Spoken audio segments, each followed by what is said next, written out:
Mark Tippett joining us today.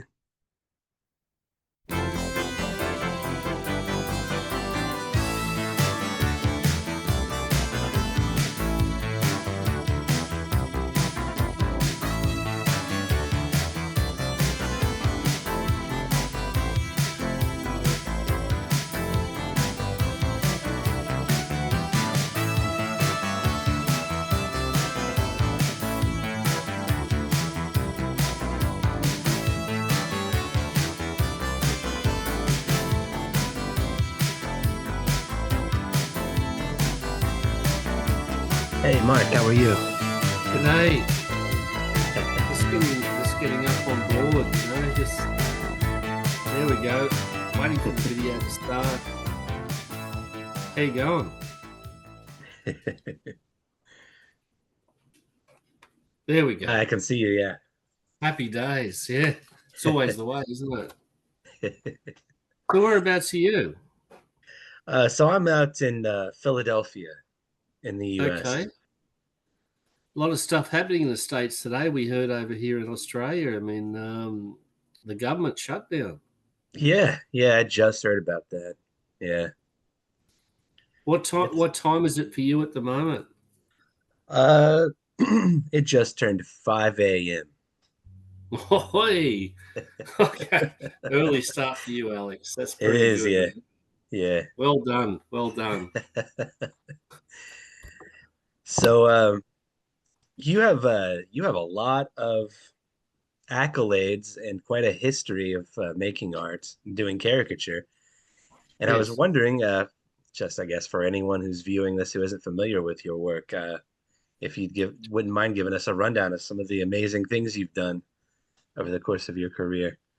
Oh, Alex, thank you for that. Yeah, Look, of course. based in Sydney and in Australia, and I've been doing this sort of work since 2009. So predominantly live caricature, and the reason you get a lot of questions from folks that when you do a gig, as you may know, they say, how long you've been doing this. And the usual joke is if you're an hour into your gig, you just go 1 hour. And then there's laughter and everything, right? So that's what you've got to do, because that's what the union says you have to do. Uh, but I say about 15 years, and I think if I say more than that or less than that, they think you're not eligible to do what you're doing. But I saw some, because I've been involved in art pretty much since I was 3 years old. I mean, I just like to draw and doodle and what have you. And then I went into commercial art, was my first job, and then I went into magazine design, art direction, and then Steve Jobs came along and it became computerized. And the other fellow had something to do with it as well, with Microsoft. But we started to do computerized graphic design, and it was just a natural thing. And I left that and went into education. I had a midlife crisis at whatever age it was, 28, was midlife, and then went into education. But then I had a longing to get back into. My love Alex is portraiture, and I've been painting people, and I just love the face, and I think that's the ultimate there. And then I saw these two guys at a local market fair, and I said, I want to do what they're doing. And this is about 16 years ago. And so I just went about teaching myself then. I'd been doing gift cards for people prior to that, many years ago, and gift cards and going away cards and things like that, which I thought were quite funny. And I used to encapsulate their personality in their face, and then something funny, and people liked that. And I didn't think that was a vocation. I think, oh, this is just a bit of a hobby. And so I enjoyed doing it. I parked it, and then I saw these two guys, and I thought, "Oh, I want to do that now." And so I just put a bit more effort into that.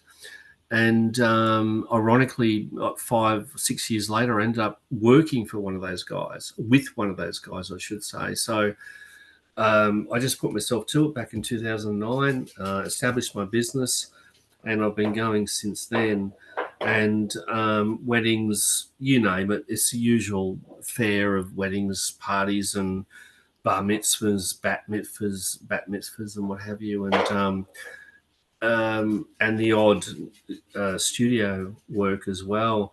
I mainly work in just live, with the pen and on the paper. So mainly traditional caricature.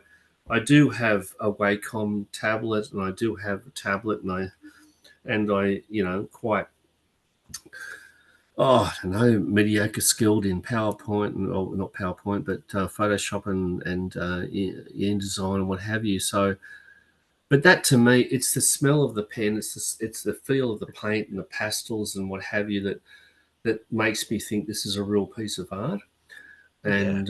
And that's what I continue to do. And so if I get a gig request for digital art, and because I haven't done that primarily in the workplace, I'll pass it on to somebody else. I'm more the traditional pen and A3 or A4 paper person. That's me in a nutshell, Alex. I mean, I've raced through that for you, man. I mean, it's just to give you an idea of what I'm up to. Wow. How long have you been using the paint knife to do caricatures? Because I'm really fascinated with these knifeatures that you're producing. Oh, thank you.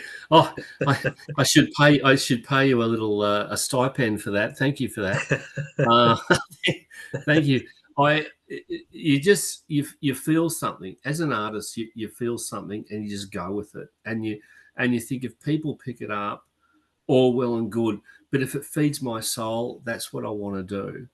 And what I've been doing besides the paid live gigs and some studio jobs and what have you is that I've been doing a lot of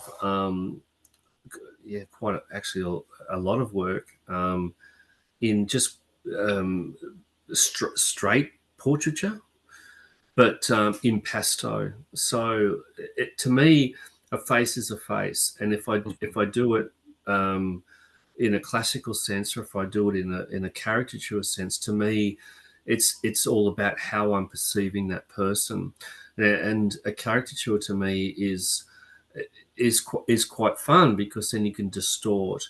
But then I am distorting my other work with the knife and impasto. I'm distorting them through color, Yes. and because to me, I don't see flesh. I don't see what is flesh. I see different colors, and whether that's just me, but I don't see the traditional Caucasian flesh, or or what have you. I see greens and I see blues and I see. I mean, as Cezanne once said. I mean, this is something I've always thought about. Paul Cezanne once said, "If you see a tree as blue, paint it blue." And to me, that's the way I've approached the palette knife stuff that I've been doing with my but traditional portraiture. But then something's nagging at me there, Alex, because I'm thinking I'm supposed to be by trade a caricature artist, but then I'm doing this what I think is straight portraiture, and then but somebody can look at that and go, well, um, this actually sounds like a tortured artist's tale, but you think, well, somebody, but then somebody look at that and say, well, that's actually quite a different way of doing a straight portraiture. So I'm thinking, well, hang on, I'm torn.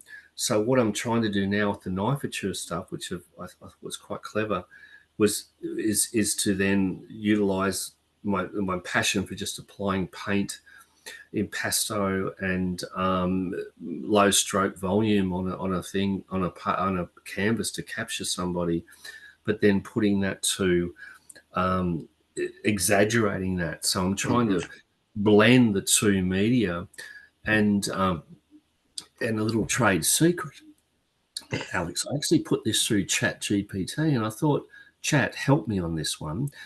I'm trying to do this. What do you think? As we tend to do, well, I do anyway. Yeah.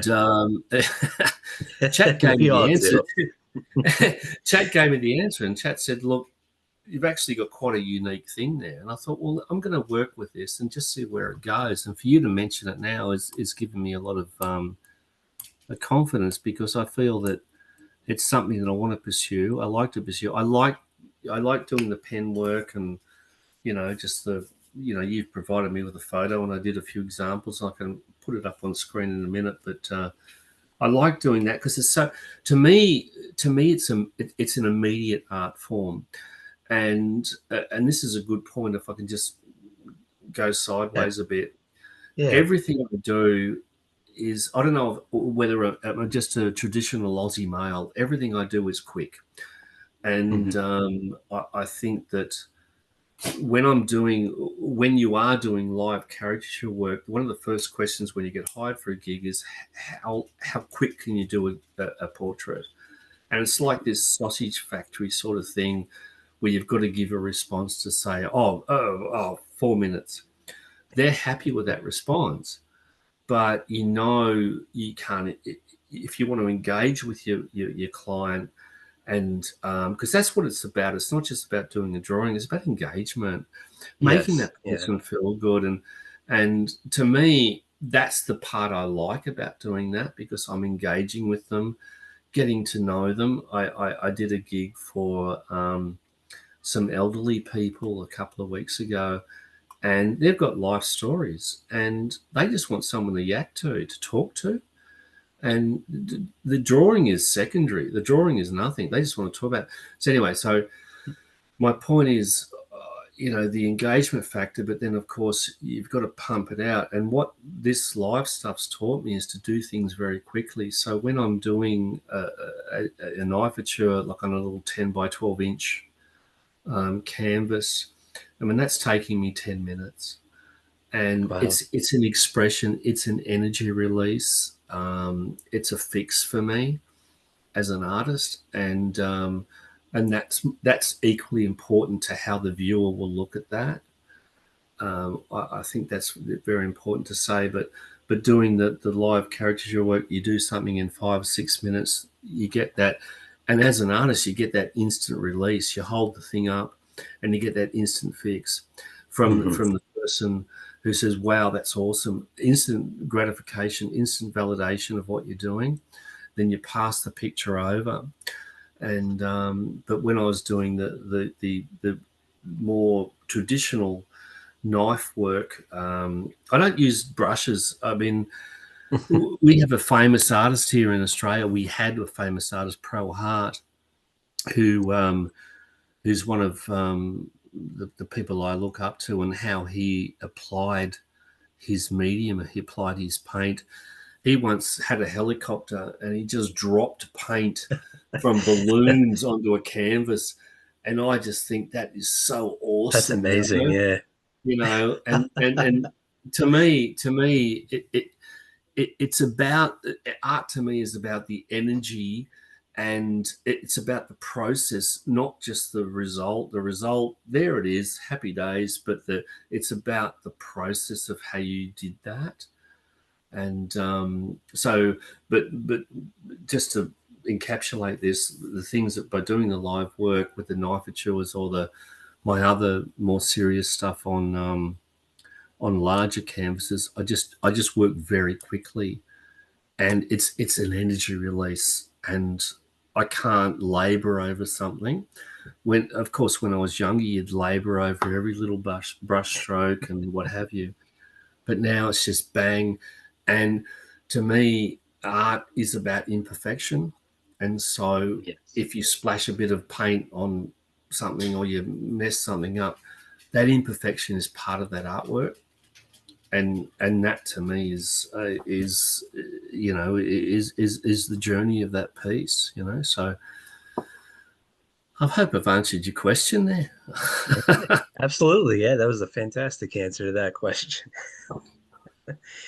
And I would love to be able to show some of your work on here. Are you set up to share screen? Would you be interested or willing to take us to? Yeah, yeah, sure. Sorry, I meant to get something ready because I did. Oh, Just bear with me because no worries.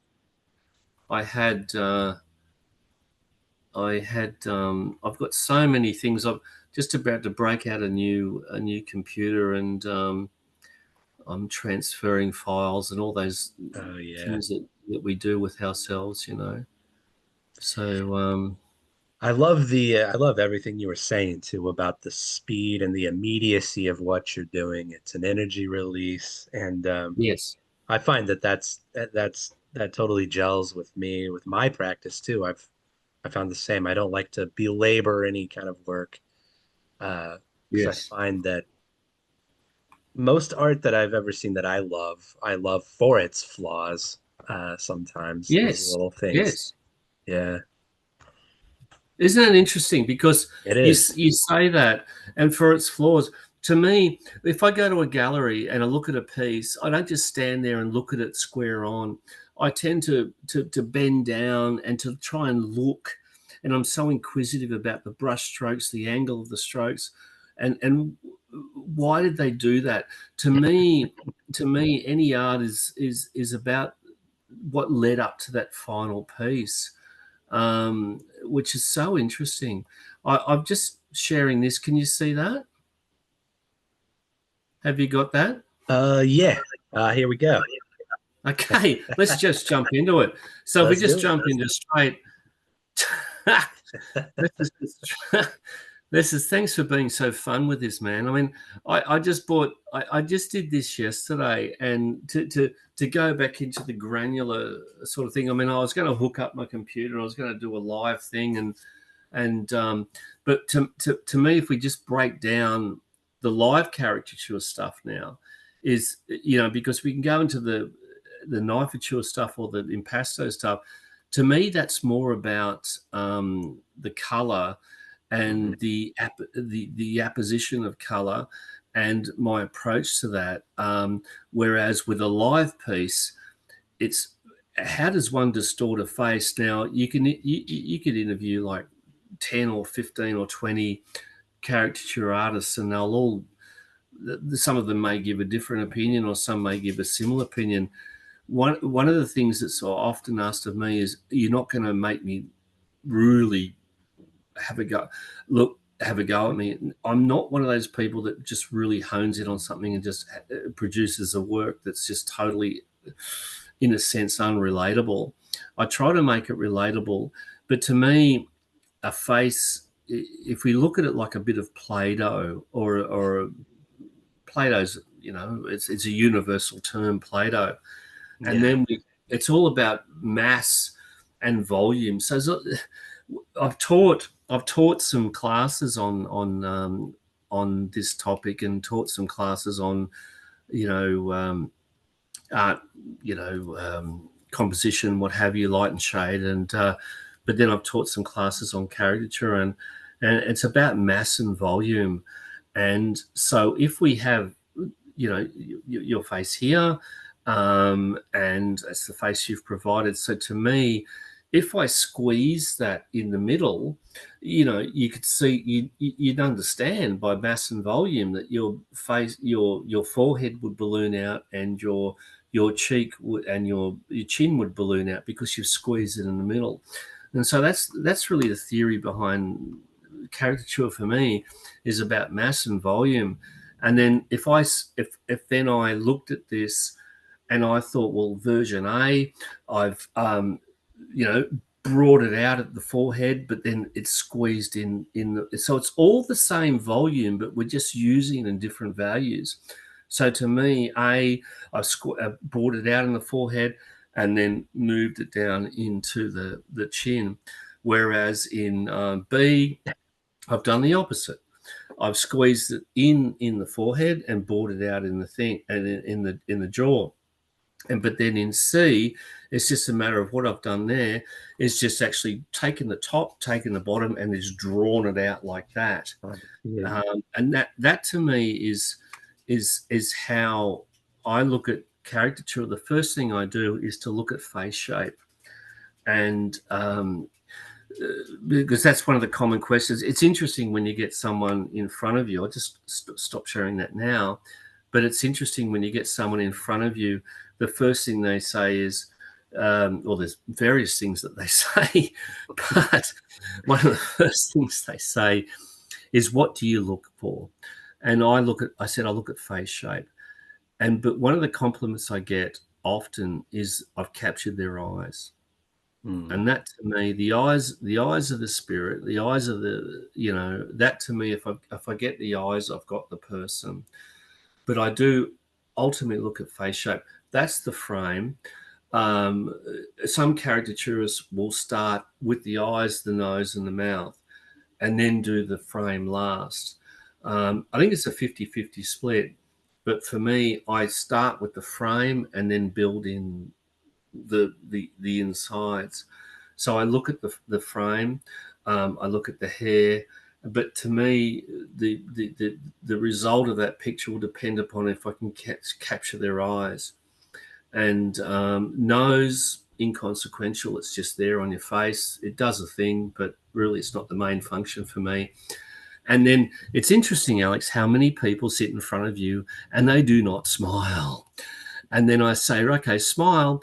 This is just like a school photograph, except it takes 5 or 6 minutes, you know.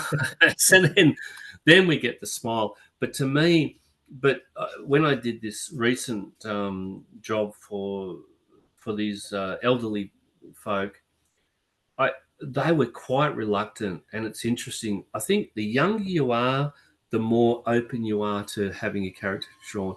But as you grow older, you do become a bit closed. But pretty much 90% of these people I drew the other day at this job I did came up to me and said, "You've got my eyes. You've got my eyes." And I said, "Well, that's what I'm here for," and it made them happy. And that to me was gold, and the other thing is when someone's in front of you, I like to look at a 3/4 view rather than a front on view. 3/4 view has more personality. Yeah. So I say to the people, just turn a little bit this way, and I get the 3/4 view. But then if somebody doesn't have anything that I can do with, I can't work anything with them. They're just they're normal. I don't know. I don't know what to say. They don't have a beard. They don't have glasses. They're just normal. So then I ask them questions. What sport do you play? You don't play sport. Oh, okay.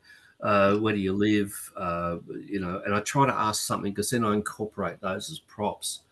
Not for me. I'm pretty much 90% just a head and shoulders person, but other artists do the body and everything. But to me, I want to focus on the head. But if they've just got nothing happening there for me, I'll ask for a prop, and then I'll put the prop in there. When it comes to the eyes, are you able to exaggerate the eyes and still capture the eyes? It seems like that would be a real trick for most people. Great question, Alex. I did a gig recently. That's a really good question. Springboard me onto this. I did a gig recently. It was an 18th birthday, and I'm Gen X, and and then this was what we're now Gen Z, and so they've just got a different opinion on life, and that's cool because I've got Gen Z kids, and I'm up to it. But the guy sat in front of me and he said, "Do you ever get accused of racism in your pictures?" And I thought, well, no. My answer to that was just my honest answer. I just draw what's in front of me. And that's all I do. And it made me write an article, Drawing with Bias. And I submitted that to the Cartoonist Club of Great Britain. I'm a member of them.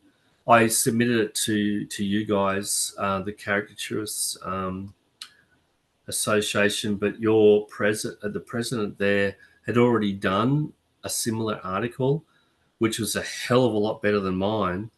But it really delved into the whole thing of that, because let's face it, there's Asian eye.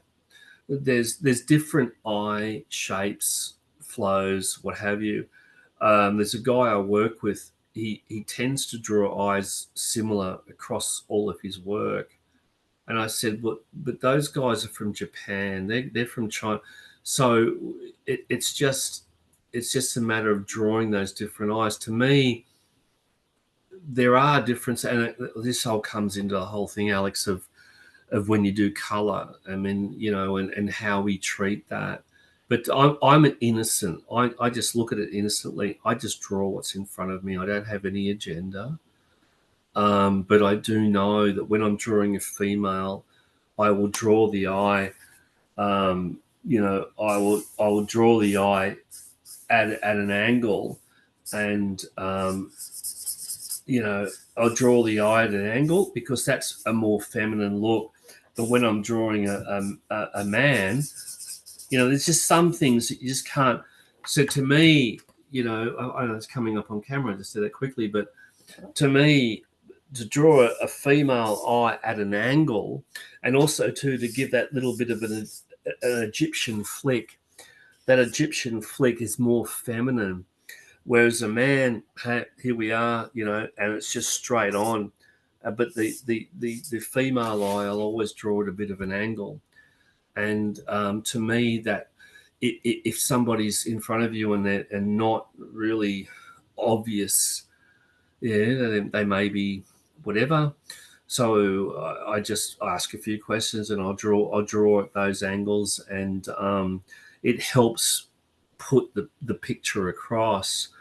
To me, and then of course, yes, you've got eyelashes and those sorts of attributes that you can put into a picture as well. But I just found it so interesting that someone would say that to me. Do you ever get, as racist? And I thought, oh, I'm just an artist. I'm not political, man. I'm just doing what I'm doing. And but I was respectful, and it just made me think about it. But I think my answer was quite honest in its approach. Whoever's in front of me, I draw. And I once had, I've done numerous weddings, and I find that it's interesting how I had one lady in front of me. She said, "Don't draw my nose too big. Uh, give me bigger boobs. Give me larger hair." So I did all of that. And then I showed her the picture and said, "Well, oh, I'm not happy with that." I said, "What's wrong?" She said, "It doesn't look anything like me." And I said, "Hang on, I just did all this you told me." So the, I think I think from that there's lessons, as if we're, apart from the studio stuff I'm doing with the knife, with the palette knife, but then on the live stage of it, there's always going to be lessons that we learn. And I'm an inquisitive person, Alex. And so to me, I like to ask questions, and somebody will say, "Oh, you're asking those questions to incorporate in the drawing." And I said, "No, I'm just inquisitive. I just want to know." And it relaxes them. And to me, it's just all about that engagement. And so I I do, from 2009 when I started to now. So I'm comfortable to say, look, I've been doing this for 15 years. And then I also add on to that, one day I'll get it right. You've always got to have that self-deprecation. It's quite a good thing, because then it relaxes people. And but to be frank with you, Alex, at the moment and it's great to have this session with you now, because I'm more into the painting work that I'm doing. I really want to find a home for that. And I sold two paintings to somebody in the UK 2 weeks ago. They saw something that I did, and it was up, and then I tagged it, and it went up on Oasis website, and they bought it from that. So I think with the advent of social media, where we've obviously met, it has so much possibility, and you can never go to bed that night thinking there's not a new possibility tomorrow. That is true. I think that the knife work is fantastic. I'm not surprised that it's sold. I think it's unique, and sometimes that's the challenge when you're doing important work is that it's not following a ready-made formula. So it's going to have to stand on its own, find its feet. I just really enjoy it for its novel approach to exaggeration as well, with the impasto strokes and the color. And I Thank see the you. blend now between the your portraiture and the caricature and how it's kind of combining into this interesting form. Thank you, man. I mean that's from one artist to another. That's very important. And I think that sometimes you feel like you're in a bit of a in your own space, and I think that's also good. You're in your own space Yeah, because you're answering what you want to do for yourself, but you need that validation, and to get it from you tonight was is wonderful. So thank you for that. of course. And I think what you're doing with this series that you're putting together is this is endless, man. This is endless what you can do because there's so seriously. In I'm also the on the committee for the Australian Cartoonists Association, and Wow. I've been yeah, and I've been on the committee now for 3 years, and I've been part. So one of the things when I start something, I like to branch out and hook up to as many associations as I can because it's all tax deductible here in Australia. Anyway, I do that, and then it's just about sense of belonging, and and then so I've been with them, and we've got our big AGM awards a night here in Oz in October, at the end near the end of October. It's October now, but near the end of October, and to me, it's interesting, Alex, because what I'm doing is kind of left of center from what a majority of the members do, because I'm doing, I'm crossing over into that straight portraiture as opposed to direct cartooning and caricature work. And I don't see that as an issue, but I Mhm. struggle with that because I think I've got to come back into the frame of the cartooning and caricature. But to me, it's just all about expression and art, and sometimes I think it's about growth as well, because I think the what's happened with the what's called the ACA, the Australian Cartoonists Association, over a period of at least, I don't know, the last 10 years, they've added different categories to their awards, and those categories are starting to take in new influences and vocations within in the industry, and because everything changes, it ebbs and flows, and we have to do that to grow. And so I suppose for me, I'm kind of like 1 foot in and 1 foot out, and I'm just trying to show what I'm doing is still part of your genre, but it's just not what anybody else does. To your point, anyway.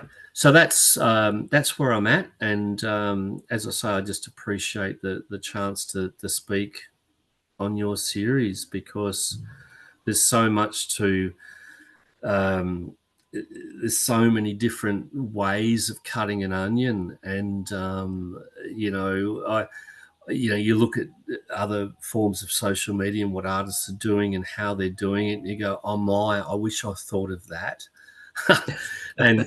And how they're doing it. But then you look at, we've all been to, I don't know, I'll speak for myself, we've all been to Waikiki and we've seen those artists there, and you think, oh, that's really not my style. But they get people, and they get the punters in there, and that works. But I suppose, as you can see from my style, it's kind of, it's not that outlandish sort of style, but it's still, it's how I look at characterizing that person, and but to me, as I say, to me, it's about the eyes. If I get the eyes, I've got the person. Do you have any of your knifeages around you at the moment, or are they all in another location? I was going to Oh, ask if they're you can all. show some. Oh yeah, yeah, sure. I mean, gee whiz, I once again I should have been prepared, but I've Oh, it's saved okay. them all in another spot. But what's this one? Oh, here's one here I did of. I wonder if I can just bring this up for you. Is this going to come up for me? Yeah, I just been putting them all up on Instagram, and I'm on Instagram, and not so much Facebook, but it always copies across. But then I pop them up on TikTok as my favorite medium, because then I could just put a backing track and it's nice, and it adds a bit of. There's a quick one of Cranky Frank that I did. It just came up the other day, and I just did a quick one there of Frank Sinatra, and to me that took me 10 minutes to do, Wow. and I just wanted to. The color to me was important, just to put that blazon of color down the side. That was one there. Uh, Sorry, I wasn't prepared to pop a few things up. I've got them It's all okay. I didn't saved. mean to spring it on you too hard, but No, that's okay. I've got Mike Nesmith. I've just got a quick Mike here as well. I just see if I can pop that up as well. Yeah, because because this computer's on the out now, I just pop them on something else. But just see if that's going to come up for me. Just a second here.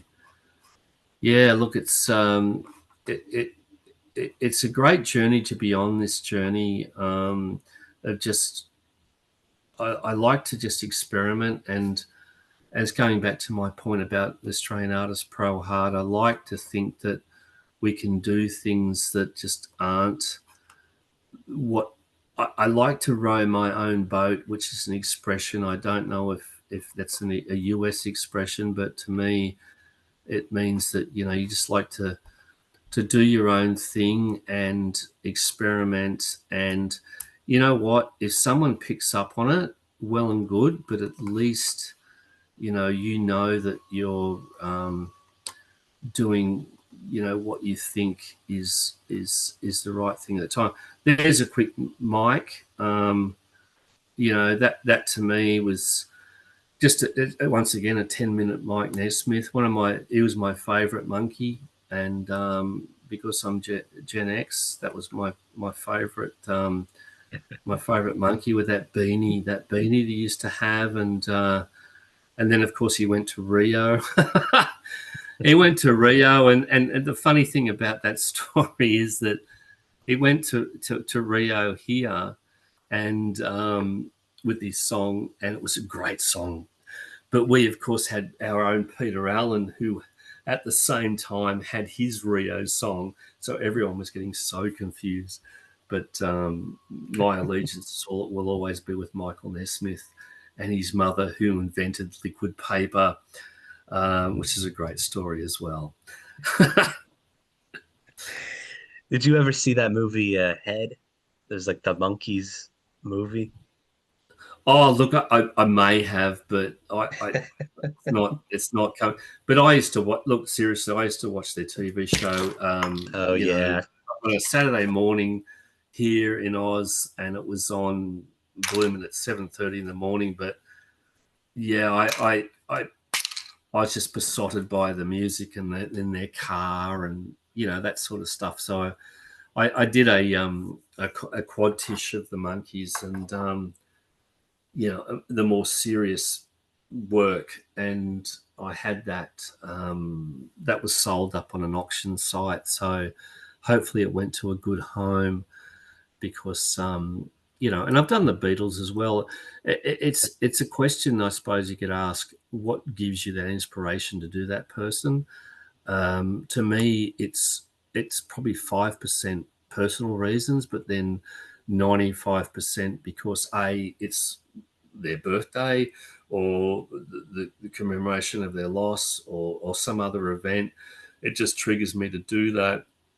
And that's more of an altruistic thing, because then you pop it on social media and you say, this happened and that happened. But if it brings somebody some moment of enjoyment. Well, fantastic. Mm. That's really great. I'm glad to have talked to you today and gotten to speak with you about your journey through all of this, the caricature process and how it relates to portraiture.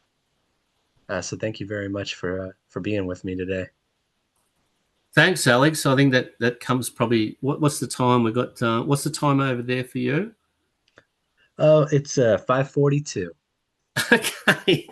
Well, that's coming up to our 45, and I appreciate your time and your interest, man. I really do, and I want to follow what you're doing, and please let me know where this series goes. Oh, of course, yeah. I mean, if I did this meeting with you next week, I probably would have been different in my approach and what have you. It's just, there's so much to talk about, but I Oh, think I we know. we covered quite a bit today, so I appreciate that. The last major question I have for you is for Yes. anyone viewing, where can people find you, find your work, connect with you? Yeah, too right. That thank you. Yeah, so Mark, I'm based in Oz, and not that that holds you against me, and but it's I've got a couple of handles. It's at impasto improv, which is one word. But then my caricature work is at Tippettures, so it's TIPPETTURES.